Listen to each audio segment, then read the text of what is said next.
सैनिकों की सांसें थम गईं। दरवाजे के पीछे जो दृश्य था उसने उनके रोंगटे खड़े कर दिए। एक लंबी मेज पर नक्शे बिछे हुए थे और इब्राहिम लोदी के मंत्री किसी गुप्त योजना पर चर्चा कर रहे थे। लेकिन सबसे चौंकाने वाली बात थी मुगल सेना का झंडा लिए खड़ा वह शख्स जिसका चेहरा अंधेरे में छिपा था।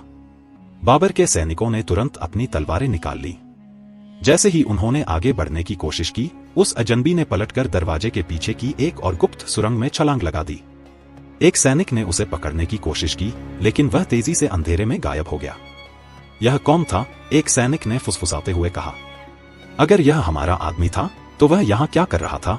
दूसरे ने संदेह व्यक्त किया। इससे पहले कि वे आगे बढ़ते, गुप्त बैठक में मौजूद इब्राहिम लोदी के मंत्रियों ने सैनिकों पर हमला कर दिया। वहां मौजूद दुश्मनों ने तलवारें निकाल ली और सुरंग में भयंकर युद्ध छिड़ गया। अंधेरे में मशालों की रोशनी में तलवारें टकराईं, चीख पुकार गूंजने लगी। मुगल सैनिकों ने बहादुरी से मुकाबला किया, लेकिन उनका ध्यान उस रहस्यमयी आदमी पर था जो फरार हो चुका था। हमें उसे पकड़ना होगा, एक सैनिक चिल्लाया। बाबर को यह जरूर पता होना चाहिए कि सेना के भीतर कोई गद्दार छिपा है। जैसे ही लड़ाई समाप्त हुई, एक घायल मंत्री की मुट्ठी में एक मुड़ा हुआ कागज मिला। जब सैनिकों ने उसे खोला तो उसमें कुछ लिखा था, दिल्ली का अंत निकट है, योजनाबद्ध मार्ग पर चलो। यह संदेश किसके लिए था?